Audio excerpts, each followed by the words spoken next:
অনেক বড় একটা খুলাসা হয়েছে। অনেক দিন পর আজকে গামলা মুখ খুলেছে। তো কিছু কথা ক্যালকুলেশন অনুযায়ী আমার মাথাতেও ঘুরছিল। তো ভাবলাম যখন এটা নিয়েও বক্তব্য রাখতে এসেছি, বাচ্চার বাবারও কিছু জিনিস আমি তুলে ধরবো, বাচ্চার মায়েরও কিছু জিনিস তুলে ধরবো। সেটা কি এবার আমি বলি। বাচ্চার বাবার ক্ষেত্রে আমি বলি, প্রথমে মার্চের মোটামুটি 23-24 তারিখ নাগাদ ফোকলা কিন্তু হাসনাবাদে ছিল। কেন বলছি শোনো, হাসনাবাদে ছিল কারণ ওই সময় আমাদের ফেসবুক, যখন আমরা লোকেশন অন রাখি না, যেখানে যেখানে যাই ফেসবুক কিন্তু সেটা ট্র্যাক করে যে আজকে অমুক জায়গায় রয়েছে, কাল অমুক জায়গায় রয়েছে। তো ওই তারিখে কিন্তু ফোকলা 2023-এর কথা বলছি আমি, 24শে মার্চ, 23-24 তারিখ হবে মার্চের 2023, সেই সময় কিন্তু ফোকলা হাসনাবাদে ছিল। ঠিক আছে। আর আমরা ভালো করেই জানি যে গামলার সাথে ফোকলার একটা চেনা পরিচিতি বেশ আগে থেকেই ছিল।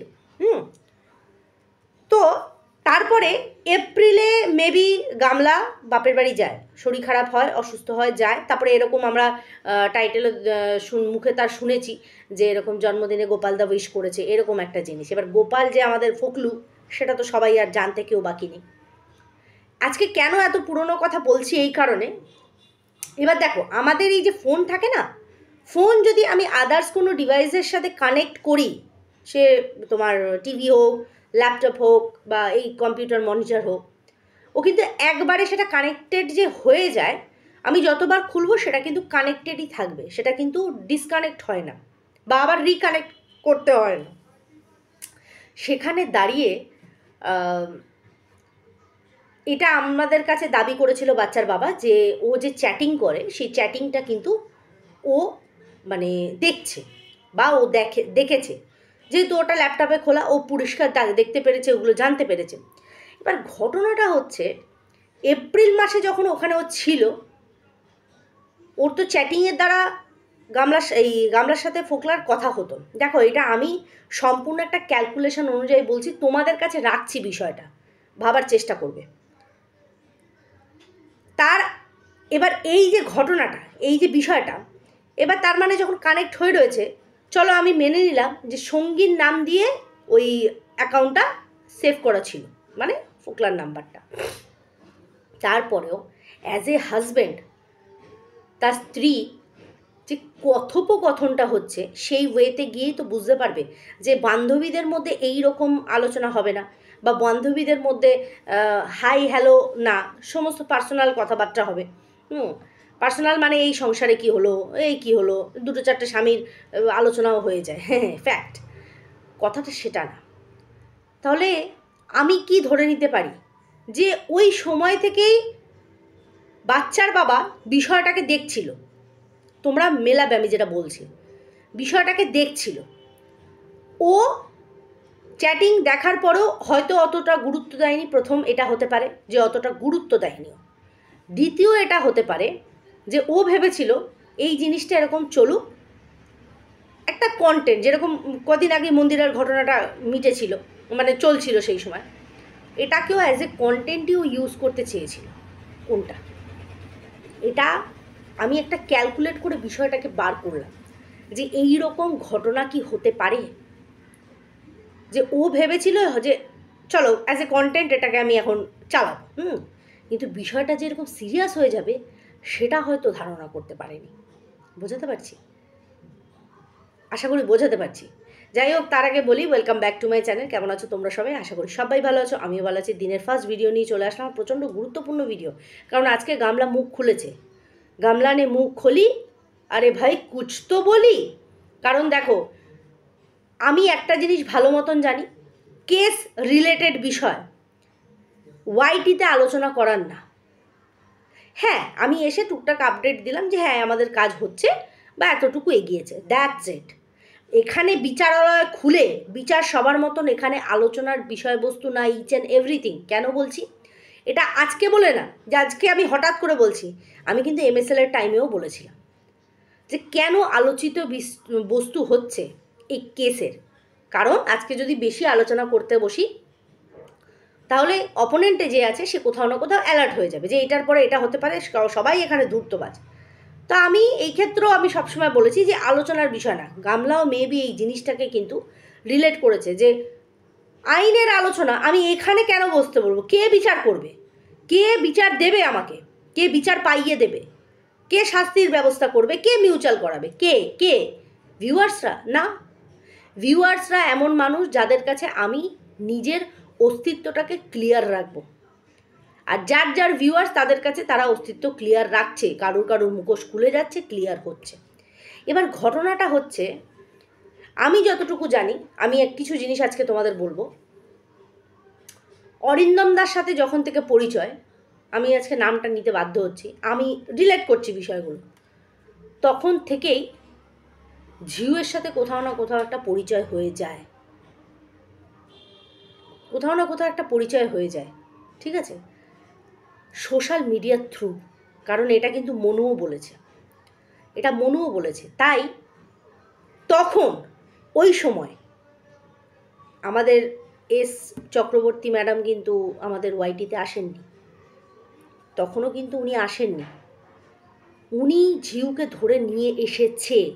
এটা সেই মুহূর্ত অবধি ওটা সম্পূর্ণ ভুল, কারণ ঝিউ নিজে থেকে এসেছে, ঝিউ সোশ্যাল মিডিয়াতে ফলো করেছে, আর অটোমেটিক্যালি স্ত্রী ছাড়া স্বামী তো উর্বর জমি, মানে জবি আও বীজ পুতকে যাও, এরকম একটা ব্যাপার। তো সেই সময় ওরও একটা খাই, কারণ সোলের ঘটনাটা এসেছিল সেই সময়, আসানসোলের ঘটনাটা সেই সময়ই এসেছিল। তো কথোপকথন তখন মন বলছি না, স্ত্রী ছাড়া স্বামী উর্বর জমি, মানে যে আসছে আপনার বীজ তোরা পুতকেই জাতিয়ে, তো ওই এখানেও বীজ একটা পুঁতে গেছে। এবার এই বীজটা যে এতটা সিরিয়াস হয়ে যাবে এটাও মনে হয় বাচ্চার বাবা টের পায়নি, ও সারা সবই ক্যাজুয়াল নিয়েছে এতটা, মানে তার উল্টো দিকে এই গামলা আর বাচ্চার বাবার মধ্যে চলছিল ইগোর লড়াই। এরা ভেবেছে কি, গামলা ভেবেছে ও আরেকটু নত হোক, ও আরেকটু পায়ে তেলাক, আরেকটু তেল মালিশ করুক, এ এক আধবার বলেছে, এর বেশি এ তেলায়নি বাচ্চার বাবা, আর ও ইগোর লড়াই। আমি না একটা জিনিস কিছুতেই বুঝতে পারি না, এরা ভাবলই না এদের দুজনের এই ইগোর লড়াইটার মধ্যে মানে বলি হলো ছোট্ট বাচ্চাটা, মাতৃস্নেহ থেকেও বঞ্চিত, এবার আগামী দিনে পিতৃস্নেহ থেকে কোন দিকে যাবে জানি না, এখন অবধি তো রয়েছে, কারণ বাবার কাছেও রয়েছে। তো ওর তো যেটা পাও না, ফুল টোটালি অ্যাটেনশানটা বাবা মায়ের ওর উপরে থাকবে, বাবা মায়ের অ্যাটেনশান দুদিকে চলে গেছে, আমার চোখ এদিকে যেতে পারলে আমি দুদিকে পাঠিয়ে দিতাম, এরকম একটা ব্যাপার। ওরা নিজেদের সময়টা দেখেছে, নিজেদের ইগোটা দেখেছে, নিজেদের সুবিধা অসুবিধা দেখেছে, বাচ্চারটা দেখেনি। আজকে দেখলে নিজেদের মধ্যে সম্পর্কটাকে তাড়াতাড়ি ওরা কিওর করার চেষ্টা করতো, বুঝতে পারছি। এর মাঝখানে ইছামতি দিয়ে প্রচুর জল বয়ে চলে গেছে, প্রচুর জল বয়ে চলে গেছে। তাই সেই মুহূর্তে অনেকেই বাচ্চার বাবাকে বারণ করেছিল যে কেস কামারির জন্য তুমি এগুলো এখন স্থগিত রাখো, কারণ দেখো কেউ কখনো চায়নি যে একজন নিজের জীবনে এগোচ্ছে ও এগোবে না। আমি বারংবার এই কথাটা বলেছি, এই যারা বলে না হ্যাঁ ও মিশবে না, তোরা কি চাস সারাটা জীবনে এরকম থাকবে, কে বে, কারা বলেছে, কারা বলেছে, কোন ভিডিওতে বলেছে যে ও আবার নতুন করে বাঁচতে পারবে না, তার বাঁচার অধিকার নেই? মানে ইডিয়েটের মতন কথাবার্তা না বললে হয় না নাকি, মানে বলতে হবে তাই একটা বলে দিই, কিন্তু ঘটনাটা তো সম্পূর্ণ আলাদা। আমি একটা সিরিয়াস বিষয়ের উপরে যাচ্ছি, সেইখানে দাঁড়িয়ে আমি হঠাৎ করে কাউকে এরকমভাবে কারোর সাথে যোগাযোগ রেখে দিলাম, সেই বিষয়টা, তুমি একজন সোশ্যাল মিডিয়া ইনফ্লুয়েন্সার, তোমার বিষয় কোনো না কোনোভাবে পাবলিক হয়ে যাবে। আজকে শুধু পাবলিক হয়নি, বিষয়টা একবারে সেই জগা খিচুড়ির মতন একদম ভাতে ডালে সবজিতে একদম একাকার হয়ে গেছে, একদম একাকার হয়ে গেছে। তো সমস্তটা একাকার হয়ে গেছে, এরা করতে চেয়েছে একটা, হয়ে গেছে এদের আরেকটা। ইগোর লড়াই সবটা শেষ করে দিয়েছে। প্রথম তো এরা যে চ্যাটিং করছিল এর লিস্টটা হিসাব মতন ল্যাপটপ তো আর নতুনভাবে কানেক্ট হয়নি, প্রথম থেকেই কানেক্ট হয়ে রয়েছে, নাকি হঠাৎ করে কানেক্ট করেছে, এই জিনিসটা বাচ্চার বাবা বলতে পারবে। তাহলে তখন থেকেই কম বেশি যে কথা হচ্ছে গোপাল দার সাথে, সেটা তো বোঝা উচিত যে লাইনটা বেলাইনে যাচ্ছে। আমি এখন থেকে রাশটা যদি টেনে না ধরি পরে হিতে বিপরীত হবে, যেটা হয়েছে মানে কি বলতো, যে ঘাটা সদ্য কেটেছিল তাকে মলম দিয়ে আমি কিওর করতে পারতাম, সেটা এখন এমন দগদগা হয়ে গেছে, মাছি পোকা মাকড় সব ওখানে চেটে যাচ্ছে। এটা হচ্ছে পরিষ্কার কথা। আজকের কথায় এবার আসি, এটা তো কিছু জিনিস ক্লিয়ার করলাম, সম্পূর্ণ তোমাদের ওপর ছাড়লাম, তোমরা বিষয়টাকে একবার ভেবে দেখো আর বলো যে আমি কোথায় ভুল বললাম, আর মানে আমার অনুমানগুলো। দ্বিতীয়ত এবার আসি গামলার আজকের করার ভিডিওটায়।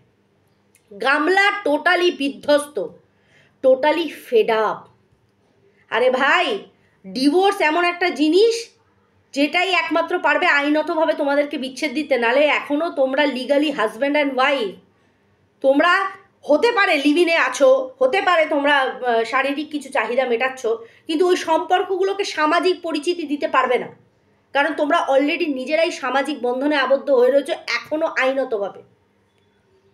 কিন্তু বিষয়টা কি হয়েছে, আজকে গামলা যে জায়গাটা ক্লিয়ার করলো, গামলার কথা অনুযায়ী গামলা কিন্তু এই যে বলেছিল তেজের চোটে যে তোকে আমি ডিভোর্স দেবো না, আমার কাউকে চাই না, আমার বাচ্চার বাবাকেও চাই না, আমার ফোকলাকেও চাই না, আমার খালি আবার ছেলেকে চাই, সেই সময় কিন্তু ডিভোর্স দেব না এরকম একটা কথা কিন্তু গামলা বলেছিল। কিন্তু আজকে আমরা কি শুনছি গামলার মুখ থেকে, গামলা নিজে স্বীকার করছে যে অনেক তো হলো, এবার দাদা মানে যে ওর লিগাল অ্যাডভাইজার আর কি, এবার বক দাদা হতে পারে, তাহলে এত কিছু আমার বক দাদা বলেনি, আমাকে বলেনি, এত আমার বকদাদার সাথে পরিচিতি, বকদাদা এত বড় কথা আমাকে বলেনি, তাহলে এই খবরটা সবার আগে আমি ফোরকাস্ট করে দিতাম একবারে ওয়াইটিতে, যে ও তো ডিভোর্স নোটিশ পাঠিয়েছে ওকে, ডিভোর্সের কথা তো বলেছে, শুধু কি বলেছে আমি অ্যাপ্লাই করব, আসবে সাইনটুকু করে দেবে, টাকা চাইনি।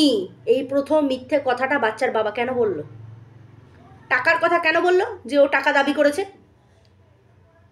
দ্বিতীয় কথা, এটাও বলল গামলা, যেটা আমি ভিডিও শুরুতে তোমাদের শোনালাম, এটাও বলল গামলা যে কি আমি ওর ওপরে যে অ্যালিগেশন মানে কেসগুলো দিয়েছি সেগুলোও তুলে নেব, মানে ও ফ্রি হতে চেয়েছে, কিন্তু এ সেগুলোতে ওয়াইটিতে এসে রটিয়েছে, এই তো টাকা চেয়েছে, হ্যানা বলেছে তেনা বলেছে, কেন এতগুলো করছিস কেন, দিয়ে দে না ডিভোর্স। এই কথাটা তো সত্যি আমরা কেউ জানতাম কি, আমরা তো জানতাম না। বক দাদাটার সাথে আজকে আমার বিশাল অশান্তি হবে, বলেনি আমাকে, আমার সাথে এত ষড়যন্ত্রের আমি সামিল এত কিছুর মধ্যে, আমাকে জানালো না যে অলরেডি ডিভোর্স ফাইল করেছে, একটা টাকাও চায়নি, আমরা তো এতদিন জানি ও টাকা দাবি করেছে, তার উপরে এত বড় কথা যে ও বাচ্চার বাবার উপর থেকে সমস্ত কেসগুলো তুলে নেবে, এগুলো আমাকে একটাও বলেনি, একটাও না। চোখ রাঙিয়ে আমি একদম চোখ ফুটো করে দিতে ইচ্ছা করছে আমার। হ্যাঁ, কি ব্যাপার বকদাদা, বলেননি কেন আমাকে এগুলো, আমার জানার অধিকার আছে কি না? আমি যদি আপনার সাথে ষড়যন্ত্রের ভাগিদার হই তাহলে আমার জানা উচিত না? ষড়যন্ত্রে তো বাচ্চার বাবার ক্ষতি করার ছিল, বাচ্চার বাবাকে কেস থেকে উইথড্র করা কি করে হলো, মানে বাচ্চার বাবার উপর থেকে সমস্ত কেস তুলে নেবে, এই ষড়যন্ত্রের পার্টে এটা কি করে হলো, ওকে তো ধ্বংস করে দেবে সেই পার্ট হওয়ার কথা, উল্টে গেল কি করে, হাউ ইজ দিস পসিবল, কুছ তো গড়বড় হ্যাঁ দয়া রেসিপি প্রদ্যুম্নের মতো আমিও বলতে পারি। যাই হোক, উল্টো দিকে চলে যাচ্ছি, কথা সেটা না, তোমরা বলো না, আজকে ও মুটা খুললো, কুছ তো বললো, তারপরে আমরা কিছু জানতে পারলাম। তা আমার ভাবো তলায় তলায় কত কি হচ্ছে, কেস নিয়ে এত ঘোটালা আলোচনা এখানে হচ্ছে, ডিভোর্সটা কি ওকে পাইয়ে দেবে আমাদের ওয়াইটি, ডিভোর্সটা কি পাইয়ে দেবো আমরা, তাহলে টাকার কথাটা উঠলো কেন? ও তো খালি বলেছে অ্যাপ্লাইও আমি করব, যেটা আজকে ও বললো, তো সোশ্যাল মিডিয়াতে এসে সবার সামনে বললো, এবার সেটার কাগজপত্র নিশ্চয়ই আছে, এবার তোমরা বলো কি বিচার করবে বলো, কারটা তোমরা ধরবে সঠিক, কারটা তোমরা ধরবে বেঠিক, বলো তো এবার। বলছি না, আমাদের ভিউয়ার্সদের আর ক্রিয়েটারদের ডে ওয়ান থেকে এখানে কপালে একটা সি এর এরকম থাপ্পা লাগিয়ে দিয়ে বলেছে আজকে থেকে তোমরা সি পর চুড়েল যা পারবে তোমরা বলে দেবে, বুঝতে পেরেছো তো? নিজেদের ওপর রাগ ধরে, নিজেদের ওপর। এবার এই কথা তোমরা বলতে পারবে না, বলতে গেলেই তোমাদের হ্যাঁ খবর আছে তোর, এরকম একটা ব্যাপার হয়ে যায়, সঠিক কথা সঠিক ওয়েতে বলতে পারবে না, মুখ বলতে পারবে না, কিন্তু যেটা সত্যি সেটা তো সত্যি, নিজে গামলাই বললো, আর ক্লিয়ার কাট বললো বাচ্চার বাবাকে শেষ করার মতন কিছু বলেনি, ষড়যন্ত্রের কিছু বলেনি, উল্টে কেস তুলে নেবে বলেছে। চলো নেক্সট ভিডিওতে দেখা হচ্ছে। সবাই খুব ভালো থেকো, সুস্থ থেকো, টাটা।